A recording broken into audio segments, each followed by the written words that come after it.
네, 저희가 누가복음을 마치고요. 디모데 전서 강해를 오늘 시작합니다. 디모데 전서를 택하게 된 이유는 가장 크게 우리 교회의 사명에 대해서 다시 한번 집중해서 생각해 보려고 이 책을 골랐습니다. 여러분들 지상명령 아시죠? 예수님이 제자들에게 주신 지상명령이 뭐죠? 특별히 여러 군데 나오지만은 마태복음 28장 19절 말씀에 그러므로 너희는 가서 모든 민족을 제자로 삼아 아버지와 아들과 성령의 이름으로 세례를 베풀고 내가 너희에게 분부한 모든 것을 가르쳐 지키게 하라. 볼지어다 내가 세상 끝날까지 너희와 항상 함께 있으리라. 그러죠. 지상명령, 예수님께서 교회에게 명령하신 건 뭐냐? 모든 민족으로 제자를 삼는 겁니다. Making disciples of all nations. 제자를 삼는다.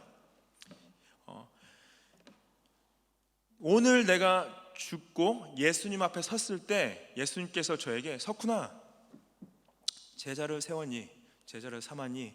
제자를 만들었니? 라고 했을 때 제가 자신 있게 예수님 제자 삼았습니다 대답할 수 있을까라는 의심이 있습니다. 여러분들은 어떠세요? 여러분들 오늘 죽어서 예수님 앞에 섰을 때 예수님이 그 질문, 똑같은 질문을 여러분께 던지셨을 때 예수님 그렇습니다, 내가 예수님 제자 삼았습니다 대답할 수 있으세요? 매번 서부교회가 그 대답을 할 수가 있습니까? 매번 서부교회가 예수님께서 주신 지상명령 모든 민족으로 제자를 삼았습니다 라고 공동체적으로 함께 예수님께 대답할 수 있습니까? 굉장히 중요한 질문이죠. 제자를 어떻게 삼을 것인가? 어떻게 먼저 내가 제자가 될 것인가? 이런 질문들이 좀 있습니다. 그것을 우리가 디모데 전서를 통해서 함께 생각해보고 우리가 먼저 예수님의 제자 되기 원하고 제자 삼는 교회가 되기를 원하는 마음에서요, 이 디모데 전서를 함께 나눴으면 좋겠습니다.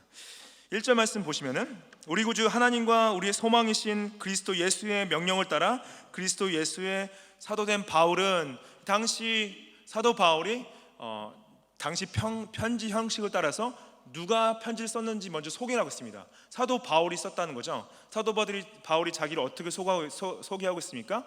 예수님께서 자신을 사도로 부르셨다. 이 편지는 한 60년경에 쓰여졌습니다. 특별히 사도 바울이 로마 감옥에 첫 번째로 갇히고 풀려난 다음에 로마 감옥에 두 번째 갇히기 전에 중간에 자기 제자인 디모데에게 썼다고 보고 있습니다. 그래서 2절 말씀 보시면은 누구에게 썼는지를 말하고 있어요. 믿음 안에서 참 아들 된 디모데에게 편지하노니 하나님 아버지와 그리스도 예수 우리 주께로부터 은혜와 긍휼과 평강이 내게 있을지어다. 그러죠. 그래서 누구에게 썼냐? 사도 바울이 디모데에게 썼는데 디모데를 누구라고 표현하고 있습니까? 믿음 안에서 참 아들 되었다 그래요. 영어로 보시면은 My true child in the faith. My true child in the faith. 그래서 내 아들인데, 내 참된 아들인데 믿음 안에서 낳은 아들이다. 그래서 믿음 안에서 낳다, 이 표현 자체를 학자들은 어떻게 보고 있냐면은 사도 바울이 디모데에게 복음을 전하고 디모데가 복음을 받아들이고 예수님을 따르는 가운데 있어서 디모데가 구원받는 것뿐만 아니라 사도 바울의 사역을 통해서, 사도 바울의 훈련을 통해서 훈련되어지고 지금 이 에베소 교회의 목회자로 가기까지의 모든 과정을 키웠다, 이렇게 봅니다. 참 아들 되었다, 이 표현은 뭐죠? 당시 물론 헬라권에서는요, 선생과 제자 사이의 관계를 아버지와 아들 관계로 표현을 많이 했습니다. 당시 문화를 따라간 부분도 있지만은 여기서 중요한 건 믿음 안에서 낳았다는 거죠. 근데 여러분들도 믿음 안에서 자녀를 낳을 수가 있습니다. 아십니까? 여러분들 모두가 믿음 안에서 자녀를 낳을 수 있어요. 여러분들의 믿지 않는 친구분에게 복음을 전했을 때 그분이 복음을 믿게 되고 교회에 나오시게 되고 영적으로 성장하는 데 도움을 줬다면 여러분들이 낳으신 자녀입니다. 누구든 제자를 삼을 수가 있어요. 이거는 목사만의 일이 아닙니다. 우리 모두가 제자를 삼아야 되는 거예요. 근데 이것을 한 영혼부터 시작해야 돼요. 여러 사람부터 시작하는 게 아닙니다. 여러분들이 개인적인 관계 가운데서 한 분에게 집중해서 내가 이분에게 복음을 증거해야 되겠다. 이가 물론 복음을 안 받아들일 수 있겠죠. 근데 복음을 받아들이고 예수님을 믿고 따르게 됐다고 생각해 보십시오. 여러분들, 그것처럼 우리 삶 가운데서 가장 큰 기쁨이 없습니다. 이 사람이 예수님을 믿고 주님을 의지하고 주님의 구원을 따르겠다고 말한다? 와, 이거 하나님의 은혜죠. 근데 여러분들, 만약에 여러분들 결혼하시고 자녀가 있다면 자녀를 제자 삼으셔야 됩니다. 나의 자녀에게 복음을 가르치고 나의 자녀가 예수님에 따르는 제자가 되는 것부터 시작을 해야 돼요. 근데 놀랍게도 가족이 가장 어렵습니다. 근데 가족에서부터, 부모로서 여러분들이 가지고 있는 가장 큰 책임은요, 자녀를 제자 삼는 거예요. 자녀를 예수님의 제자 삼는 거예요. 가장 중요한, 가장 큰 책임입니다. 우리는 영적인 관계로 묶여져 있어요. 그래서 우리가 가족이라고 그러죠. 교회 가족. 교회 가족이, 우리가 어떻게 가족이 됐습니까? 여러분들, 이게 이 교회 밖에 나가시면 서로 보지도 않을 분들이 많죠. 근데 우리는 여기 들어와서는 가족이라고 얘기하고 있어요. 왜냐하면 우리는 영적으로 묶여있기 때문에 그래요. 제가 아침에 선샤인 교회 분들을 앉아있는 걸 딱 보였는데 너무나 다 나이가 다르고 너무나 다 다른 배경의 분들이 앉아 계신 거예요. 정말로 말도 안 되는 나라에서 와서 앉아 계시고 너무나 다른 민족이, 여기 보면은 다 한국 분들이기 때문에 바깥에서 만날 수 있을 것 같아요. 근데 너무나 다 다른 민족이고 너무나 다른 나이고 너무나 다른 배경 분들이 와서 앉아 있는 거예요. 정말 영적인 관계인 거죠. 이런 영적인 관계를 통해서 우리는 묶여져 있죠. 이 사도 바울이 디모데에게 편지하면서 가장 처음 기도한 기도 제목이 뭐냐면은, 너에게 하나님 아버지와 그리스도 예수 우리 주께로부터 은혜와 긍휼과 평강이 있을지어다. Grace, mercy and peace. 은혜와 긍휼과 평강이 있을지어다. 당시 디모데는 굉장히 힘든 상황 가운데 있었습니다. 에베소 교회 자체가요, 당시 초대교회 대부분이 다 힘든 상황에 있었지만은 특별히 에베소는 외적인 공격이 굉장히 심했어요. 특별히 거짓 선지자들이 교회에 들어와서 거짓 가르침을 하고 있었습니다. 영지주의라는 것과 율법주의를 가지고 들어와서 크리스천들을 공격하고 있었고, 또한 로마 왕국이 에베소에 있는 크리스천들을 계속 핍박하고 억압하고 있었습니다. 그리고 내적으로도 굉장히 힘들었어요. 교회 교인들끼리 서로 싸웠습니다. 서로 싸우고 얼마나 힘들겠어요. 서로 싸우는데 중재해야 되고 잘할 수 있도록 도와줘야 되고, 굉장히 힘든 상황 가운데서 내적으로 외적으로 힘든 상황 가운데 있었던 거죠. 그런 도전 가운데서 사도 바울이 디모데에게 필요한 게 뭔지 분명히 알고 있었어요. 디모데에게 필요했던 거는 하나님의 은혜와 하나님의 자비와 하나님의 평강이 필요했다. 은혜는 뭐죠? 은혜는 뭐냐면은, 우리가 하나님께서 우리에게 주신 가장 큰 은혜는 뭡니까? 가장 큰 은혜는 예수 그리스도를 통해서 우리를 구원하신 거죠. 예수 그리스도에서 구원하는 것뿐만 아니라 또 은혜로 우리에게 모든 필요를 채워주고 계신 거예요. 우리의 모든 필요를 하나님께서 채워주시는 그 은혜가 우리에게 모두에게 필요한 거죠. 하나님의 긍휼하심은 뭐냐면요, 긍휼은 정말 어려운 상황 가운데서 아프고 힘들고 지치고 풀리지 않은 상황 가운데서 하나님이 풀어주시는 것, 하나님이 힘들지 않게 해주시는 것, 하나님의 병을 치유해 주시는 것, 긍휼한 거죠. 하나님의 평강은 뭡니까? 평강은 관계의 회복을 말합니다. 특별히 가장 큰 평강은 하나님과 우리와의 관계가 예수 그리스도를 통해서 회복되어진 것, 그 평강, 그 peace. 여러분들, 근데 놀랍게도요, 크리스찬의 삶은 이 세 가지가 절대적으로 필요합니다. 우리 모두에게 필요해요.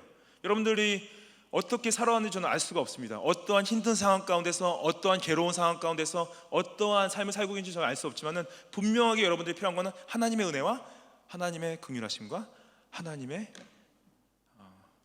평강이 여러분들 삶 가운데 있기를 축복합니다. 그것이 우리를 살아가게 할 수 있어요. 교회 안에서 섬기게 할 수 있습니다. 이제 이 서론을 누가 썼는지와 누가 받는 사람인지 맞힌 다음에, 이제 첫 번째 이 사도 바울이 말한 것은 바른 복음에 초점을 둬야 할 것을 얘기를 하고 있는데요. 3절 말씀에, 내가 마게도냐로 나아갈 때 너를 권하여 에베소에 머물라 한 것은 어떤 사람들을 명하여 다른 교훈을 가르치지 말며 그러죠. 그래서 이때 사도 바울이 디모데와 함께 시간을 보내고 난 다음에 사도 바울은 마게도냐로 가야 될 상황이었습니다. 근데 마게도냐로 갈 때 디모데를 데려가지 않고 디모데에게 너는 에베소에 남아서 해야 될 중요한 일이 있다. 그 중요한 일이 뭐냐면은 다른 교훈을 가르치는 사람들로부터 교회를 보호하고 막아라 그러는 거예요. 어떤 사람들, 여기 거짓 선지자들이죠. 여기서 다른 교훈을 영어로 보시면은 different doctrine, 다른 교리를 말합니다. 여기서 다른 교리는 뭐예요? 결국에는 복음을 가르치지 않고 예수 그리스도의 죽음과 부활을 통한 구원을 가르치지 않고 영지주의와 율법주의를 가르치고 있다는 거죠. 영지주의는 이제 뭐였냐면요, 영지주의를 한 가지로 정의 내리기가 이제 쉽지 않습니다. 많은 학자들이 그걸 어려워하는데 그걸 좀 단순하게 설명한다면 뭐냐면은 모든 물질적인 거, 육체적인 거는 다 죄된 것이고 모든 보이지 않는 영적인 것은 선한 것이라고 이원론을 가르치는 논리였습니다. 이게 뭐냐면은 그래서 우리가 자유하게 된 건 뭐냐면 그 사람들은 죽음이 자유한다고 얘기를 했어요. 죽게 되면은 영혼이 육신에서 분리되어짐으로 말미암아 그 선한 영이 악한 육신에서 분리된다. 그 진정한 자유는 죽음이다라고 얘기를 했었어요. 그래서 모든 육체적인 것들, 그래서 예수님의 인성을 부인했습니다. 예수님이 어떻게 하나님의 아들이 이런 악한 육체의 몸을 가지고 있다고? 말도 안 돼. 그래서 하나님이 예수 그리스도의 인성을 부인했어요. 그리고 또 가장 큰 거짓된 교훈은 뭐냐면은 유대인들이 가르쳤던 율법주의였습니다. 율법주의는 뭐냐면은 그냥 착하게 살면 좋은 데 간다는 거예요. 하나님의 율법을 순종하면은 구원을 받을 수 있다 얘기하는 것이 율법주의라는 거죠. 이 영지주의와 율법주의가 에베소를 공격하고 있는데 이 다른 교훈, different doctrine, 다른 교리를 가르치는 사람들로부터 교회를 보호하라, 복음을 통해서 보호하라는 거죠. 이 다른 교훈 말고도 4절 말씀 보시면은 신하와 끝없는 족보에 몰두하지 말게 하려 함이라. 그리스도인들이요 신하와 끝없는 족보에 몰두하게 했어요.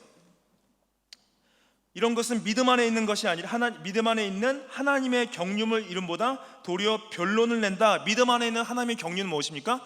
믿음 안에 있는 하나님의 경륜은 예수 그리스도를 통한 구원이죠. 예수께서 자신의 아들을 예수님이 하나님의 아들로 오셔서 십자가에서 죽으시고 부활하신 그 사건이 하나님의 경륜, 하나님의 계획, 하나님의 목적인데 그것으로부터 멀어지게 만든다. 그게 뭐냐면은 신화와 끝없는 족보에 몰두한다는 거예요. 크리스찬들이. 신화는 영어로 보시면 myth입니다. myth. 근데 여기서 말하는 신화가 여러 가지겠지만은 가장 크게는 이 헬라 문화권에 있던 신화는 뭐냐면은 그리스 신화를 말하죠. 당시 그리스 신화를 말하는 게 너무 재밌었어요.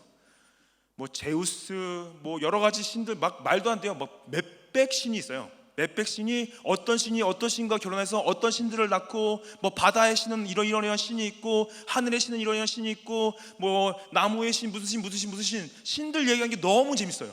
그리고 여기서 족보, 끝없는 족보를 영어로 보시면은 endless genealogy, 족보를 이 신들의 족보도 얘기한 것도 너무 재밌고 자신들의 족보를 말하는 것도 너무 재밌었어요.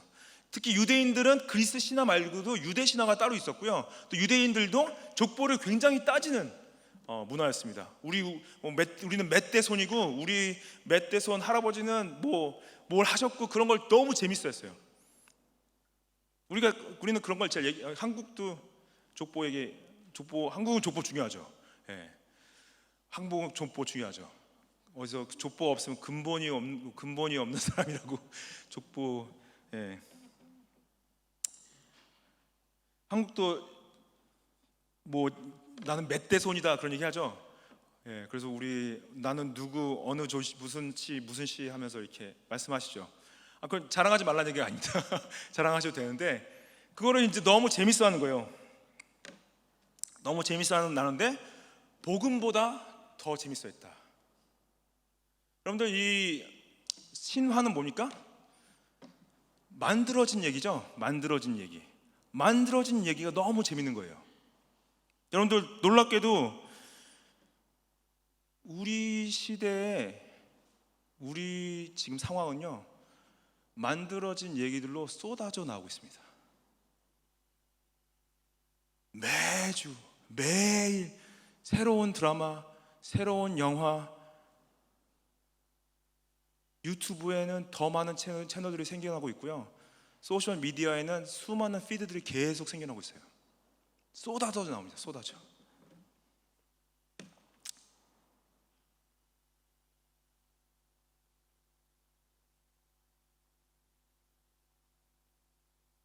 너무 재밌어요. 새로 만드는, 너무 잘 만들어. 너무 드라마 재밌게 만들고, 너무 영화도 재밌게 만들고, 보게 만들어요.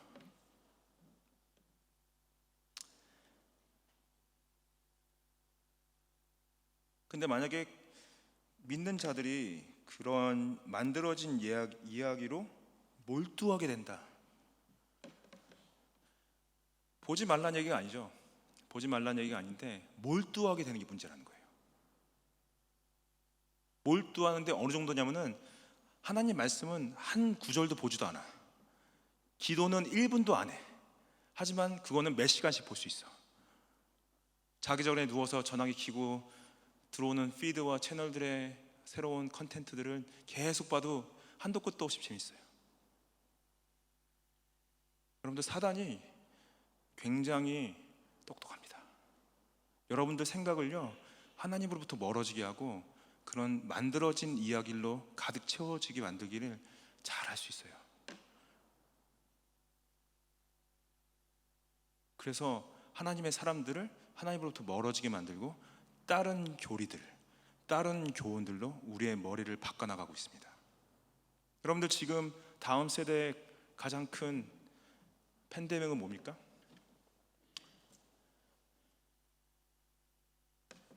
이러한 소셜 피드와 수많은 만들어지는 다른 교훈들로 머리가 바뀌어져 나간다는 거죠.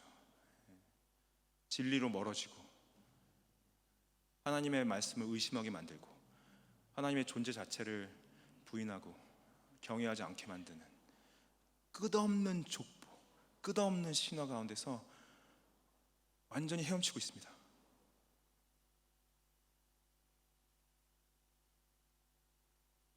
그래서 예수님의 제자로 살아간다는 것은요, 이런 것들에 너무 시간을 많이 낭비하지 않으시는 거예요. 너무 낭비하지 마십시오. 저희 애들 얘기를 설교 때 하는 거 안 좋아하는데, 저희가 특히 아들들 주중에는 게임을 못하게 합니다. 그래서 주말에만 하게 해줘요. 그것도 시간을 정해놓고 몇 시부터 몇 시까지만 할 수 있게 합니다. 제가 그러면 이제 애들이 이제 딱 시간 끝나면 못하게 해요. 좀 이런 게 어른들한테 좀 필요하지 않나? 여러분들한테 좀 필요하지 않나 좀 생각이 들었습니다. 여러분들 보는 거를 좀 정해놓고 보세요. 몇 시부터 몇 시까지만 딱 봐야겠다.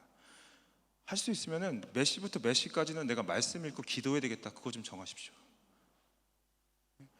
우리 삶이요, 그냥 진짜 허비되어지는 거를 사단이 원하는 거예요.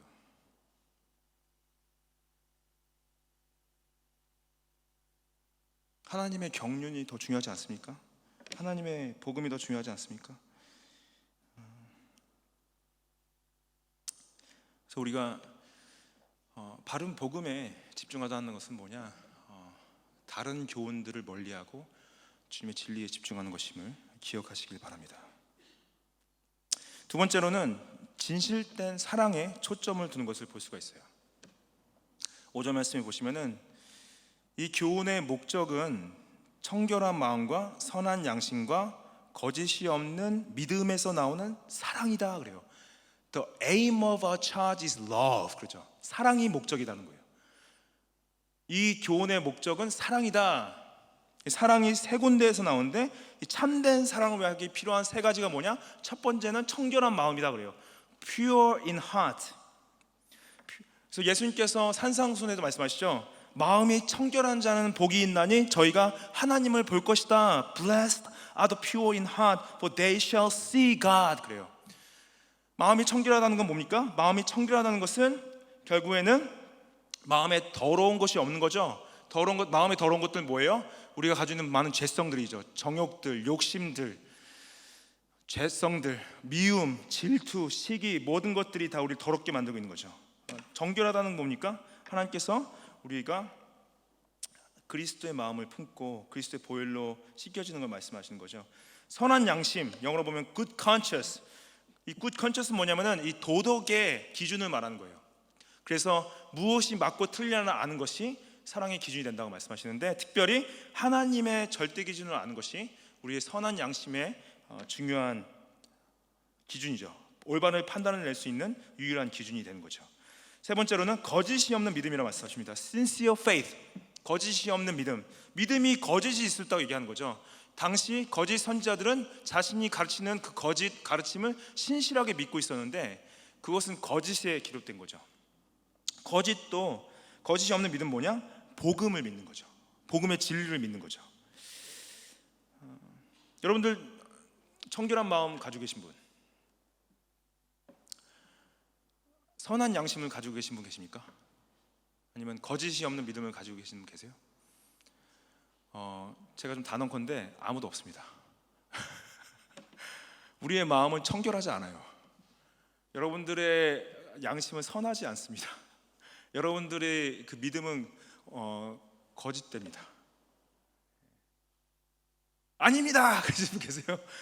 나는 청결합니다, 나는 선합니다, 나는 거짓되지 않습니다 말하시는 분 계십니까? 뭐냐면요, 우리 모두가 문제가 있어요. 다 멀쩡해 보이시지만은 다 문제가 있으십니다. 교회는 문제가 있는 분들이 모이시는 거예요. 교회는 죄인들이 모이는 것입니다.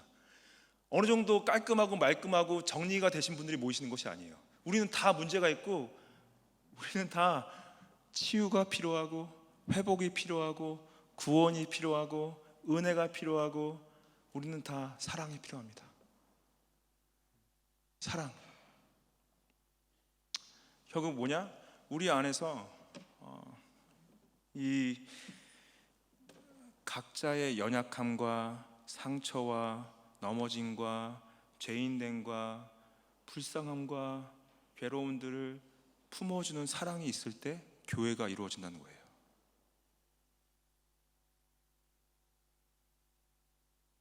그것이 제자도의 삶이라고 말씀하십니다.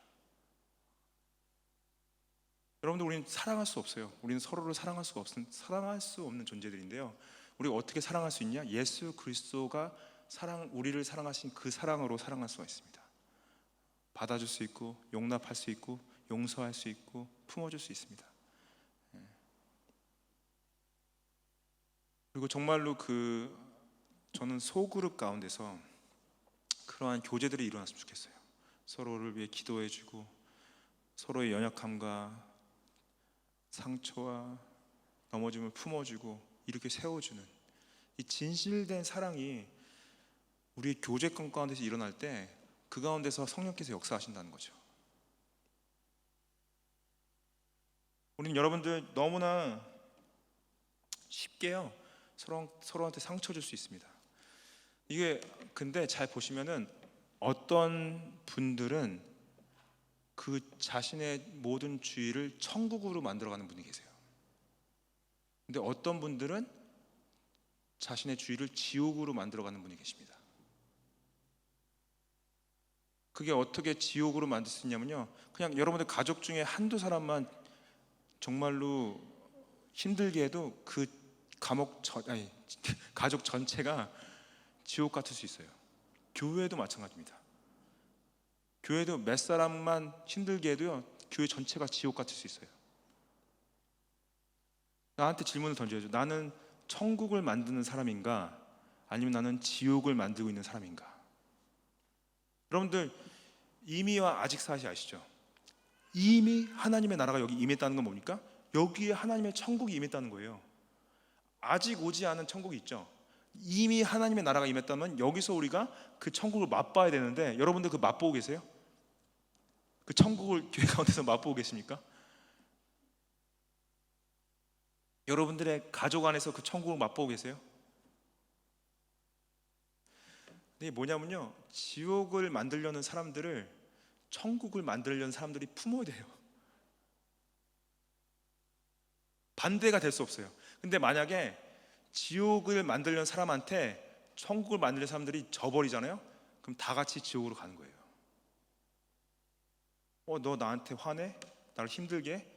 그럼 나도 널 힘들게 할 거야. 나도 너의 삶을 지옥처럼 만들어 버릴 거야. 그러면 다 같이 지옥으로 만드는 거죠. 여러분들은 당연히 모두 천국을 만들고 싶으시죠? 우리 모두가 천국을 만들어가는 이 교회가 되기 원합니다. 하나님 나라가 여기 임했습니다. 예수님의 제자로 살아간다는 건 뭐냐면요, 천국을 만들어가는 사람들이에요. 여러분들의 직장과 학교와 여러분들의 모든 관계 가운데서 천국을 만들어 가십시오. 사람들이 여러분들을 통해서 천국을 맛보시기를 축복합니다.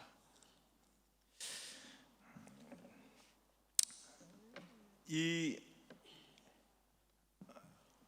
6절 말씀 보시면 사람들이 이에서 벗어나 헛된 말을 빠져 율법의 선생이 되게 하나 자기가 말하는 것이나 자기가 확증하는 것도 깨닫지 못하는 거다 그래요. 이 거짓 선생들이 뭐라는 거면은 헛된 말에 빠져 있는 건데 율법의 선생이 되려 한다 그래요. 율법의 선생이 한다는 건 뭡니까? 율법주의자들이 자신들이 율법을 가르치겠다고 하는 거죠.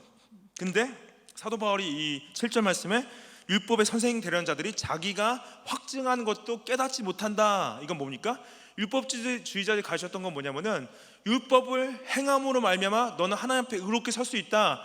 순종을 통해서 하나님 앞에 구원을 받을 수 있다. 근데 그것을 확신 갖고 얘기한 거예요. 근데 잘못된 거죠. 우리의 구원과 우리의 의는 율법을 이름으로 가질 수 있는 사람이 아무도 없고 오직 예수 그리스도를 믿는 믿음으로 말미암아 할 수 있는데 그것을 깨닫지도 못한 상태에서 확신을 가리고 가르치는 사람들이 있었다는 거죠. 그래서 이 사도 바울이 율법에 대한 바른 의미를 가르쳐주기 위해서 8절 말씀에 이렇게 말합니다. 그러나 율법은 사람이 그것을 적법하게만 쓰면 선한 것임을 우리가 아노라. 그렇죠. 그래서 율법이 어떻게 주어졌습니까? 특별히 여기서는 도덕법을 얘기하는 건데 율법이 하나님께서 모세를 통해서 이스라엘 백성들이 주어졌죠. 한 3,000년 정도에 전에 하나님께서 이스라엘 백성들을 애굽에서 구원하셨어요. 애굽에서 구원하시고 광야로 데리고 나오셨는데 거기서 시내산에서 하나님께서 모세를 통해서 율법, 도덕법을 허락하셨죠. 이 도덕법을 허락하신 이유는 뭐냐면은 구원을 한 하나님의 백성들이 하나님의 백성답게 살아갈 수 있도록 기준을 정해주신 거예요. 그래서 그 율법을 적법하게 썼다면은 선한 것임을 우리가 안다. 그 율법대로 살아갔을 때는 정말 선한 것임을 안다. 근데 9절 말씀 보시면은 알 것은 이것이니 율법은 옳은 사람을 위하여 세운 것이 아니라 오직 불법한 자와 복종하여야 하는 자와 경건하지 않은 자 이렇게 나오는데요. 결국에는 율법은 뭐냐면은 율법을 봤을 때 우리 모두가 죄인됨을 알게 한다는 거죠. 율법을 봤을 때 내가 율법을 순종해서 구원받을 수 있다고 생각하는 것이 아니라 이미 구원받은 백성으로서 율법을 봤을 때 나는 죄인이구나, 나는 하나님의 은혜가 필요하구나, 내가 이것을 순종하는 이유는 구원을 얻기 위한 것이 아니라 이미 구원을 받았기 때문에 내가 순종하는 것이구나 라는 걸 알게 된다는 거죠. 그래서 이 율법이 필요한 자들을 15가지 종류로 나열을 하고 있습니다. 근데 잘 보시면요, 후반에 가면은 10계명에서 6계명부터 9계명까지를 거스르는 자들을 설명하고 있음을 알고 있어요. 첫 번째 8가지는 두 개씩 페어가 되어서 설명하고 있는데 불법하는 자와 복종하지 아니하는 자, the lawless and disobedient, 이건 뭐냐? 결국에는 하나님의 말씀하신 율법을 무시하는 것뿐만 아니라 그것을 불법을 행하는 걸 말하는 거죠. 두 번째 페어는 경건하지 아니한 자와 죄인들, 이 경건하지 아니한다는 것을 the ungodly and sinners. 그런데 이 ungodly는 뭐냐면은 하나님을 경외하지 않고 영적으로 교만하고 하나님을 무시하면서 사는 결국 죄에 노예된 죄인들을 말하는 거죠. 그 다음에 the unholy and profane, 거룩하지 아니한 자와 망령된 자들, 이 망령되고 거룩하지 않은 자들, to profane and ungodly, unholy는 뭐냐면은 하나님을 저주하거나 하나님의 거스르게 행하는, 망령되게 행하는 모든 사람들을 말하는 거죠. 그 7번째 나오는 것이 아버지를 죽이는 자와 어머니를 죽이는 자다. Those who strike their fathers and mothers. 죽인다는 것은 여기서 물론 한국말로는 죽인다고 표현되어 있지만 이 단어 원어를 봤을 때 엄마 아빠를 때리거나 엄마 아빠한테 저주하거나 엄마한테 망령되게 행하는 것들. 여러분들 이거는 확 와닿죠? 하나님께 망령되게 하는 거는 좀 확 와닿진 않는데, 여러분들 자녀분들이 여러분들에게 망령되게 한다고 생각해 보십시오. 엄마 아빠를 때린다? 엄마 아빠한테 욕을 한다? 그거는 진짜 자녀도 아니죠. 근데 이걸 잘 보시면요, 이것이 10계명의 몇 계명을 불순종하는 거예요? 5계명, 그렇죠? 예, 10계명, 5계명. 다섯 번째 계명이 뭡니까? 내 부모를 공경하라. Honor your father and mother. 그렇죠? 그거를 거스르는 것을 말하는 거죠. 그 다음 보시면은 살인하는 자다. 살인하는 자는 몇 계명을 거스르는 거예요? 6계명. 예, 6계명을, 왜냐면 살인하지 말라고 했는데 살인하는 자들을 말하는 거죠. 그 다음에 10절로 넘어가서 음행하는 자와 남색하는 자, the sexually immoral men who practice homosexuality. 그래서 음행하는 자와 남행하는 자들, 이거는 몇 계명을 거스르는 겁니까? 그렇죠. 7계명. 7계명은 뭐예요? 간음하지 말라. 간음하지 말라. Do not commit adultery. 간음하지 말라니까 그 결혼이라는 언약 관계, 남편과 아내로서의 그 언약 관계 밖에 있는 모든 성적인 행위를 포함하는 거죠. 음행하는 걸 영어로 보시면은 the sexually immoral. sexually immoral. 그 다음에 남색하는 자는 영어로 보시면은 the men who practice homosexuality.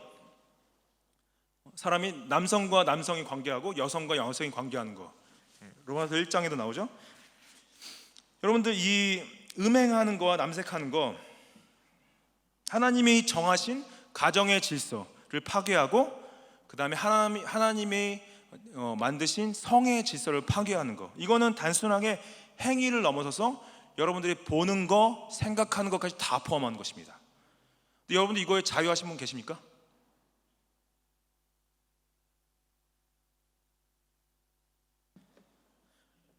그리고 남색하는 거, 이제 동성애가 저희가 20, 30년만 전에만 해도 이거를 막 자랑스럽게 말하고 다니는 사람들은 없었어요.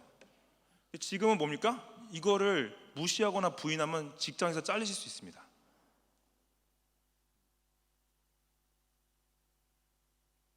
근데 이 음행하는 것, sexually immoral, 결혼이라는 언약 관계 밖에 있는 모든 성행위들, 이거를 신약 성경에서 반복적으로 경고하고 있는데요. 잘 보시면은 어떠한 경고를 하시냐면은 그것을 반복적으로 했을 때 구원받지 않았을 수 있다 말씀하십니다.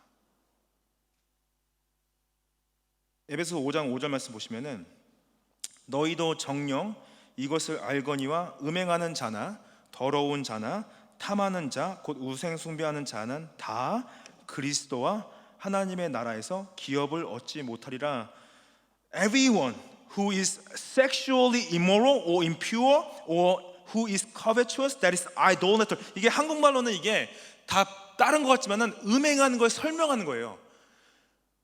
음행하는 거, sexually immoral한 건 뭐냐면 더럽고 탐하고 우상숭배하는 것을 설명하는 겁니다. 근데 음행하는 자는 어떤 사람이냐면은 그리스도와 하나님의 나라에서 기업을 얻지 못한다. 기업을 얻지 못하는 건 구원받지 못한 자다라고 말하는 거예요. 그래서 여러분들 성적 순결은 구원의 문제입니다. 성적 순결은 구원의 문제입니다. 여러분들 이 경고를 무시하시면 안 됩니다. 다 같이 저를 따라해 주십시오. 성적 순결은 구원의 문제이다. 한 번 더. 성적 순결은 구원의 문제이다.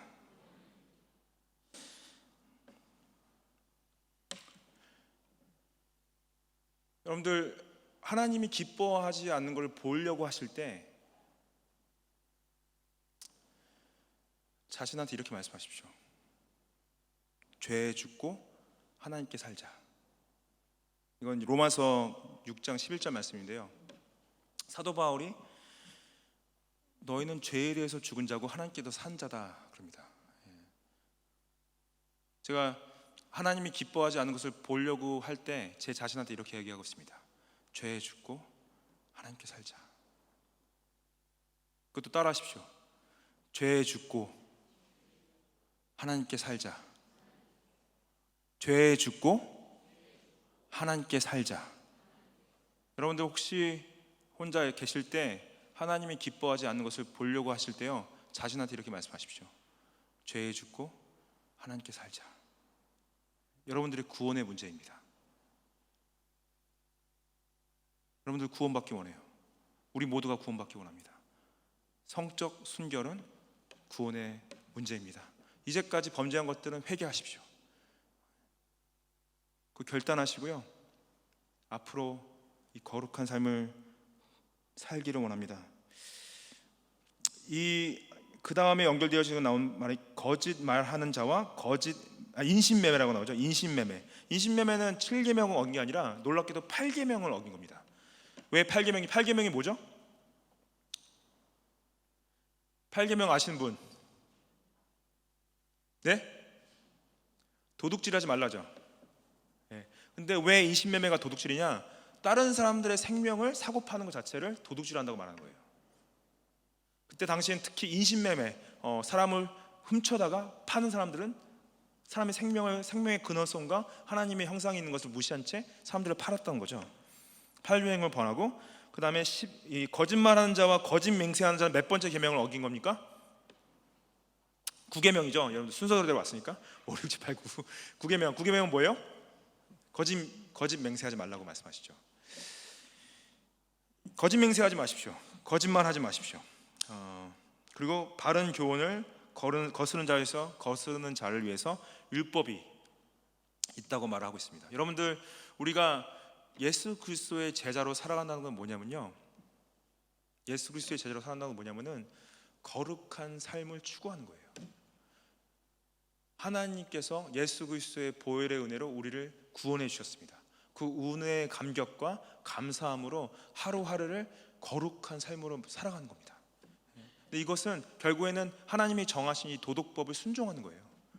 우리 순종은 뭐라고요? 구원을 얻기 위한 순종이 아니라 이미 구원을 받았기 때문에 순종하셔야 됩니다. 여러분들 10계명 가끔 보십시오. 제가 몇 계명, 그러면 몇 계명 딱 나오셔야 돼요. 10계명 못 배우신 분들 새가족반 들어오십시오. 10계명 1계명부터 10계명까지 다 그냥 줄줄줄 나오셔야 됩니다. 자녀분들한테도 10계명 가르치십시오. 교회가 10계명을 안 가르쳐요. 교회가 10계명을 가르치고, 여러분들 10계명은 말씀을 보지 않아도 바로바로 나오셔야 됩니다.